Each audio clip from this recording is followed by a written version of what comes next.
Hey guys, it's Angel and welcome back to another vlog. So for today's video, kasi diba recently, kung makikita nyo sa recent uploads natin, ay nanggaling tayo sa Nagoya, Japan. And gusto ko lang i-share yung nagastos namin kasi so far, ito yung pinaka-mura, pinaka-konti yung nagastos namin among dun sa trips ko sa Japan. Sasabihin ko mamaya kung magkano yung total na nagastos. Pero kasi yung range, nagre-range kami every time we're gonna visit Japan. Range na nagagastos namin is 60 to 80,000. So medyo proud ako dito sa expenses namin for Nagoya trip kasi almost half.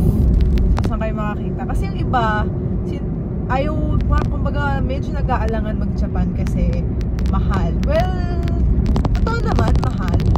Pero kasi itong Nagoya is possible mamurahan. Like for example, bigyan ko lang kayo ng brief background.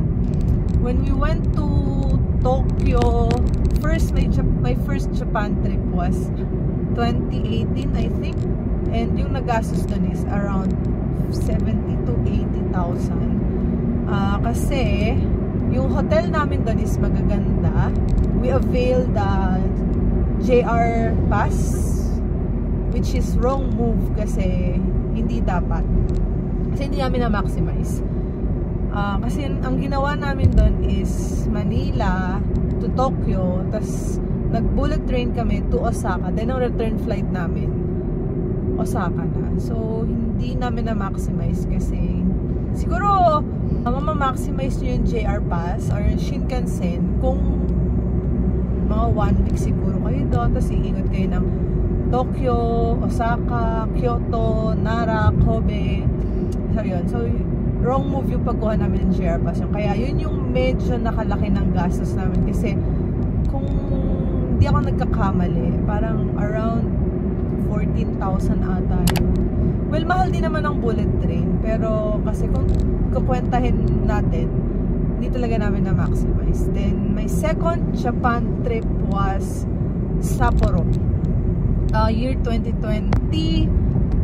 That was before COVID. And actually guys, hindi namin sure kung matutuloy kami nung Sapporo namin. Kasi, ano na yun medyo kasagsagan na ng COVID. Sumabog ang Taal. Tapos nag-COVID. So, we were not sure kung matutuloy ba ang tagtag. Matutuloy ba kami or hindi. So, ayun. Among all Japan trips, feeling ko yung Sapporo yung medyo pinakamahal. Kasi airfare pa lang. Wala siyang direct flight from Manila to Sapporo or Hokkaido. Kaya, napilitan kami. Yung time na yun pati, nung nagpunta kami, wala pang direct flight or wala pang Cebu Pacific. So, JAL, ang nasakyan namin nun, airfare pa lang namin nung time na yon 2020 was 20,000 ata. Kaya yun yung medyo nagpamahal. Plus, in general sa Sapporo, medyo mahal. Kasi yung mga activities namin, kakaiba kasi activities din guys. Magaganda. Snowmobile. Yan, yun yung mga nagpamahal. Nag-ski kami. And then, okay, enough of that. And then, my third Japan trip was in Fukuoka.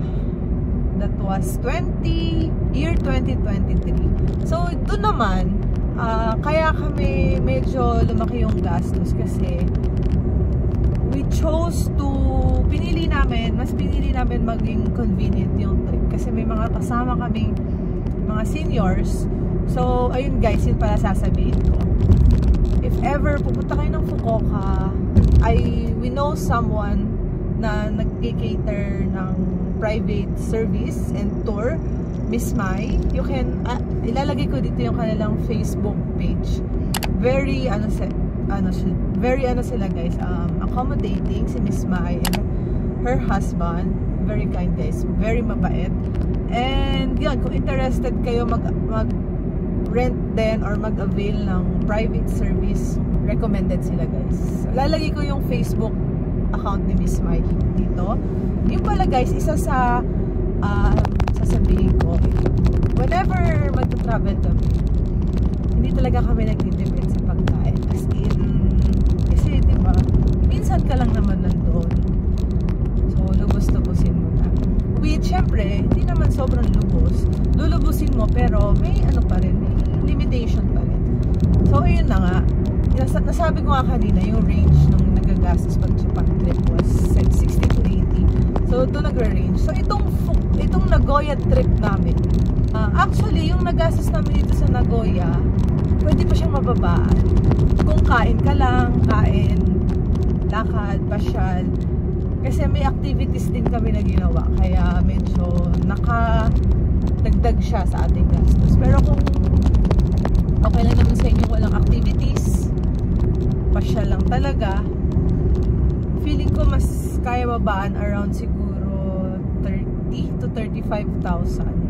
By the way guys, bago ko pala i-discuss yung nagastos namin sa Nagoya, yung pagkuha pala ng visa application for Japan. Before kasi, pwede sa mga travel agency. Ngayon, parang may binago yung Japan na kailangan sa BFS lang. But I think, ano na yun, kumbaga yun na yung ginagawa ngayon. Kasi nung nag-apply ako, na-expire kasi yung visa ko eh. So, nagpakuha ako ng bago last December 2024 ako nagpakuha. Medyo swerte nga yun guys nung kuha ko kasi pagkakuha ko, bigla sila naghigpit na parang for example, 3 weeks before o 1 month before your trip kailangan nag-submit nila ng requirements. So, medyo biglaan din yung trip namin sa Japan kasi sa kadahilan ng gusto ni Angel, nami-miss ni Angel mag-snow. So, yun, bigla kaming nag-book ng flight to Nagoya. And nung time na yon, parang sa Nagoya lang ata may snow. We went to Nagoya last week ng Feb siguro. And according to Jen's research, siya kasi yung masipag mag-research guys, sa Nagoya lang may snow that time. Kasi pagkakaalam ko, Tokyo, Osaka, Kyoto, walang snow na ng ganong panahon. And hindi rin alam ko hindi rin nagsusnow sa Tokyo eh, ng winter. Parang kasi before, nagpunta kami winter, wala rin snow. So, ayun. Hey guys, so let's go to our Nagoya expenses. So for our Nagoya expenses, ang total gastos natin was 41,485. So take note guys, hindi kasama dito yung shopping. Kasi may shopping ako, yung mga like pasalubong, and may nabili akong bag. Hindi ko na sinama dito kasi pwede namang wala yan, di ba? And then, also, take note, hindi kami nagtipid sa food.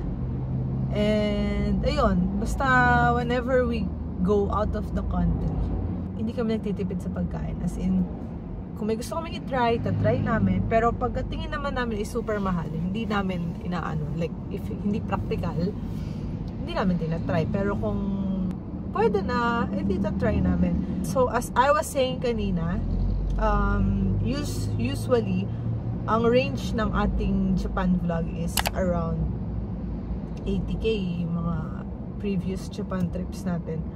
For this Nagoya trip, 41,485 lang yung nagastos natin. Including airfare, hostel pala. Nag-hostel kami and then meron kaming isang activity. Nag-avail kami ng tour. So I will explain later. And then the travel tax. So for the plane ticket, we book our flight sa Jetstar, Japan.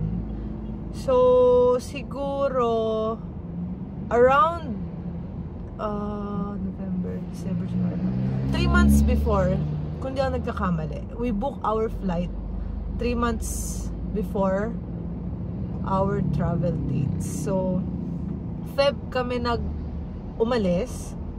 So more or less mga November ata kami nag-book. And we book it for 13,410 average ng aming tatlo. Kasi normally guys, pag umaalis kami para makatipid, ang ginagawa namin, for example, tatlo kami, dalawa lang sa amin yung kukuha ng luggage. Or depende kung saan pupunta. Like, nung nag-Thailand kami, 4 kaming tao naghati-hati sa isang luggage para matipid, diba? Kasi Thailand naman mainit, so medyo light lang yung ating mga damit, kaya kaya ng 4 na tao sa isang luggage. Sa case naman ng Japan, kasi nagpunta kami, medyo winter pa to guys, kaya we decided na maghati yung 3 tao sa 2 luggage kasi malalaki yung jacket namin. So yung average nung airfare namin is 13,410. So kung mapapanood yung mga vlogs ng Nagoya, kasama yun doon, like itinerary from day 1, 2, 3, 4, panoorin nyo na lang doon guys. And this vlog is all about yung gastos lang natin. And then for hostel, we book our accommodation sa local na Nagoya Backpackers Hostel for 4,589 for 3 nights, 4 days, 3 nights. Tama ba? 3 araw ba kami natulog doon? Oo, tama. 4 days, 3 nights. Recommended to guys. Kung makikita nyo doon sa travel vlogs natin ng Nagoya, pinakita ko doon yung room tour and then yung CR recommended guys. Super ganda. And then for pocket money naman, ang dinala ko talaga is 48,000 yen lang. Katumbas ng 18,720 pesos. Kasi meron pa akong mga previous na tira na yen. So, kaya ang pinapalit ko lang ata nitong huli is parang 15,000 pesos. So, yung natira ko, sinama ko na dito. Basta, total is 48,000 yen. Nung time na nagpapalit ako is 0.39. Pero kasi yung natitira ko pa dati, mataas pa yun. As in, halos 0.5 pa yun kasi COVID ko pa yun, natira-tira ko pa nung COVID kasi dapat nung March 2020 magja-Japan kami ng kapatid ko, hindi kami natuloy kasi hindi na namin tinuloy kasi baka abutin kami ng lockdown doon, so may tira pa ako noon, tapos nagamit ko pa sa Fukuoka, tapos yung may natira pa ng konti, eto, dinagdag ko na lang pang gastos. So hindi ako nagpapalit masyado ng malaki kasi nga ayokong maulit yung nangyari nung natira kong mga yen na inabot ako ng baba. Like, so ang gawa ko lately, pag magta-travel, konti lang ipapapalit ko na currency, then I will use my credit card. Normally credit card, and meron akong bago na discover guys, yung GCash. Actually, okay din yung conversion niya. Nakita ko siya kay Marvin Samako, GCash lang ginagamit niya whenever gagamit siya ng pambayad nung nag-Europe siya. And then, ayun. So, dun sa 48,000 yen na yun, kasama na dun yung food, transpo, and yung konting pasalubong. Konti lang guys. Kasi meron pa akong isang biniling pasalubong and yun, medyo marami yun. So, yung kumasya dito is konting pasalubong lang. So, ayun. And, we book our tour sa Klook, yung Shirakawa-go tour for 3,100, around 2,900 ata to, pero kasi ito yung 3,146 is ito na yung total gastos namin ng tour tsaka yung SIM card, na total ko na kung magkano yung tour, kung magkano yung SIM, kasi tinotal, ito na yung total nung binayaran namin, kasi tas dinivide lang namin sa 3, kasi yung SIM card, bumili lang kami ng isang SIM card, tapos sinaksak lang namin sa isang phone, tapos isang phone lang yung nagna-navigate, and then pag kailangan ng iba, hotspot, ganun. So, plus the travel tax, 1,620. Ayun, travel tax. So, total expenses, 41,485. By the way guys, for the visa, kasi visa fee, ang nagastos ko doon is 2,300. Hindi ko na sinama dito sa expenses, kasi if may previous visa naman kayo, pwede nyo gamitin yun.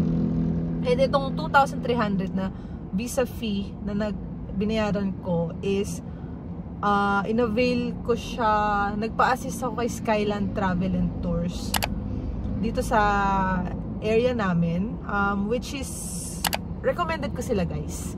Skyline Travel and Tours. Kaso lang, yung pag-a-apply ng visa ngayon, parang may binago yung embassy, parang hindi ka na pwede hindi na nagki-cater ng visa processing ng Japan ang mga travel agency. So parang hindi na sila na-authorize. Parang ang kailangan, you'll book an appointment sa VFS like pag mag-apply ka ng visa for Australia, Europe.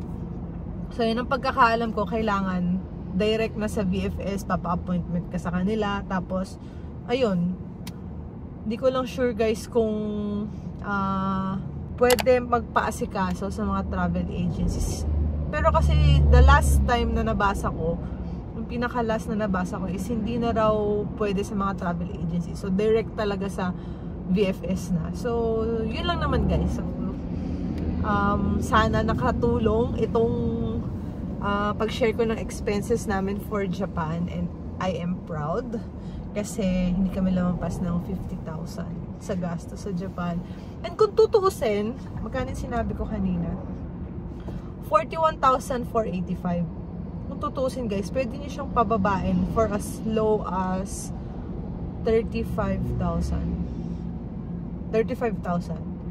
Kasi hindi kami talaga nagtipid sa pagkain. Pero kung siguro babawasan nyo ng konti yung budget nyo sa pagkain, and tatanggalin nyo totally yung pasalubong, and yung tour hindi kayo gagawa, siguro 30 to 35,000 kaya. Pero sobrang tipid yun guys, sobrang tipid.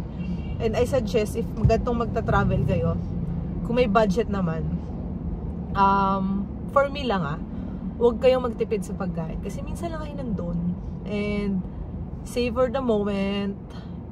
Lubusin nyo na kasi minsan lang. And maximize your time and energy. And yes, I hope sa mga undecided pa, kung kaya ba mag-Japan, kayang-kaya guys. Pag-ipunan lang natin. And kayang-kaya guys, kayang-kaya pag-ipunan. And yes, maybe that's all for this video. And thank you guys for watching. Please subscribe to my channel, and also follow me on my social media accounts in TikTok, Instagram, and Facebook page. It's Angel Ko. So I'll see you guys on my next vlog. Toodles!